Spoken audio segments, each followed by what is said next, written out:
C'est toujours branché sur Nasport TV. Et pas Moko, Narcisse Kalamba, l'ongaba bébé.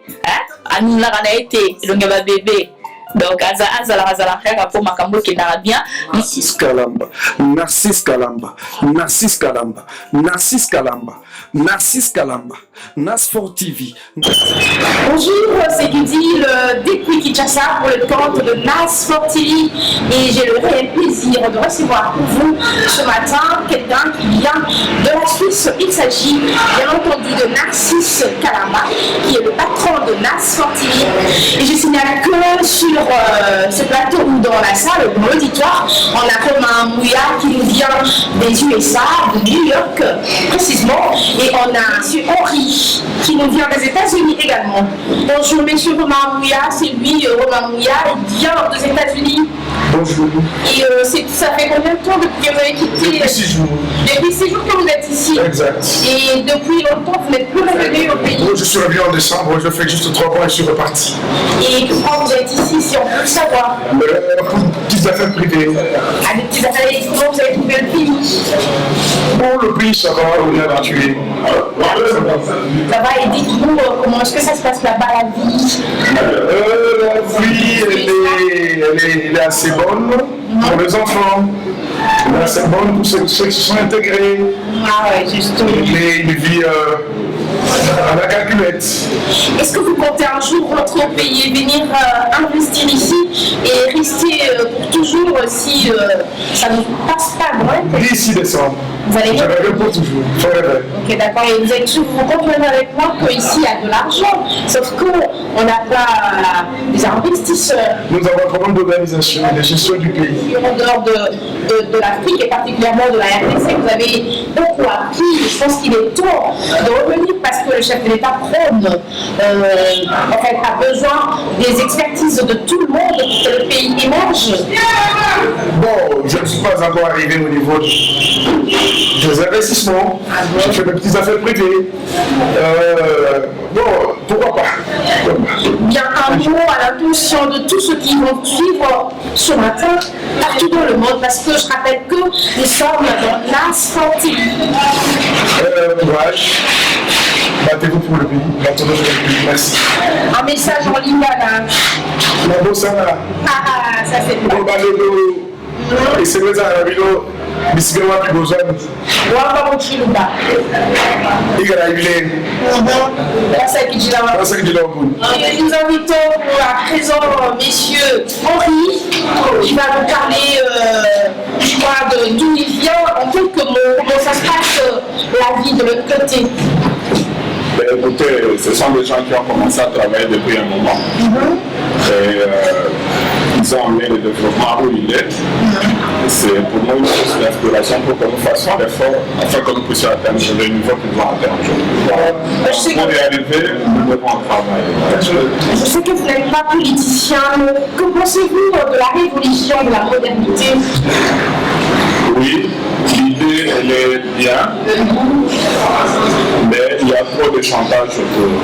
L'idée, toutes ces idées, les 5 chantiers, toutes ces histoires-là, c'est bien fait. Mais quand derrière il y a une récupération politicienne, ce n'est pas fait comme ça devrait, et là ça devient autre chose. Tout le monde doit adhérer à ces idées-là. D'ailleurs, les 5 chantiers, c'était une idée du président de la France, qui est Charles de Gaulle. C'était son idée. C'est une idée que tout le monde accepte. Mais le problème, c'est que derrière, quand ce n'est pas bien exécuté, quand il y a de la récupération pour l'enfant, c'est pas intéressant. Et vous pensez qu'il y a vraiment de la récupération politicienne? Oui. Parce que je vais vous définir les 5 chantiers. Oui. Dans les 5 chantiers, il y a le problème de l'eau et du courant. Le Congolais qui a vécu à Kinshasa ou dans l'arrière-pays vous dira que nous n'avons pas atteint ces objectifs. Quand on parle d'école, on essaie de remonter dans les écoles. Vous-même, madame, je ne pense pas que vous buvez l'eau de robinet.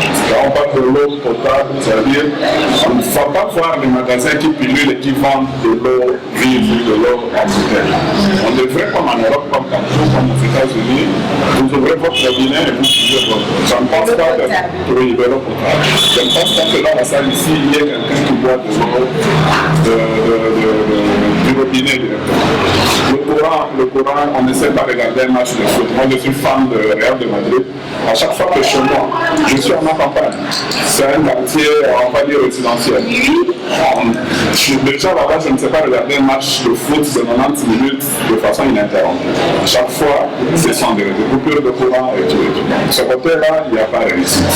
Les avenues, à Kinshasa, oui. Je ne sais pas ce qui se passe dans l'arrière-pays. À Kinshasa, coup de chapeau, c'est bien fait. Les hôpitaux, non. Pas du tout, parce que le petit Rwanda en face a donné l'assurance maladie à tous ses habitants. Moi je pense qu'on ne demande pas tout le même jour, mais qu'il y ait quand même un début, on verra qu'il y a des choses qui vont. Et oui, bien sûr, merci. Alors pour l'État, est-ce que vous préconisez que le pays arrive au stade à partir du robinet prendre de l'eau potable, pour que les hôpitaux accueillent tout le monde, toutes les couches sociales? Alors, est-ce que vous préconisez? Il y a beaucoup d'argent qui se volatilise autour du chef de l'État, et ses collaborateurs. Ce n'est même pas une chose qu'on va cacher. Vous trouvez quelqu'un avec 20 maisons, 30 maisons à Kinshasa, alors que son salaire c'est à Charlotte automobile. Ces enfants qui sont entrés dans les boîtes de nuit à Kinshasa, au fiesta, vous trouvez les enfants en train de prendre 20 champagne, 30 champagne tous les week-ends. Où est-ce qu'ils trouvent cet argent? Ce n'est ça même pas qu'on n'a pas besoin d'un dessin pour tout ça. C'est des choses qui sont connues. Si tout cet argent serait bien canalisé, si tout cet argent pouvait se retrouver dans les caisses de l'État, je pense c'est avec de l'argent qu'on va avoir de l'eau potable. C'est avec de l'argent qu'on va résoudre tous ces problèmes, mais pas avec les discours. S'il faut canaliser tout cet argent qui rentre dans les trésors publics, dans les banques, ça, on pourra utiliser cet argent-là à bon escient. Donc on peut dire qu'il n'y a pas une volonté politique à la tête de nos dirigeants. Non, du tout. En fait, ça tombe à pic, vous venez d'arriver. Est-ce que vous avez vu le nouveau aéroport de Chili? Oui, pour un début, il est impeccable. On ne va pas le comparer à tous les autres aéroports. Pour un début, ça va par rapport à celui qu'on a fait avant. Un message, M. Henri, à l'intention de tous ceux-là qui vont nous suivre ici ou à la diaspora. Écoutez, les gens qui suivent, ne venez pas ici pour dire n'importe quoi. Vivez ce que vous voulez dire aux gens. C'est-à-dire, prêchez par l'exemple.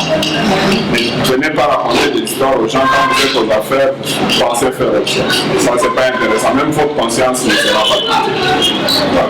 Merci beaucoup. C'était Gudine depuis Kinshasa pour le camp de NASFOR TV. Je pense vous retrouver d'ici là. Portez-vous bien en compagnie de nos programmes. Merci. Et merci également à Narcisse Kalamba qui est à la prise des vues. On se retrouve d'ici là. Portez-vous bien. Merci.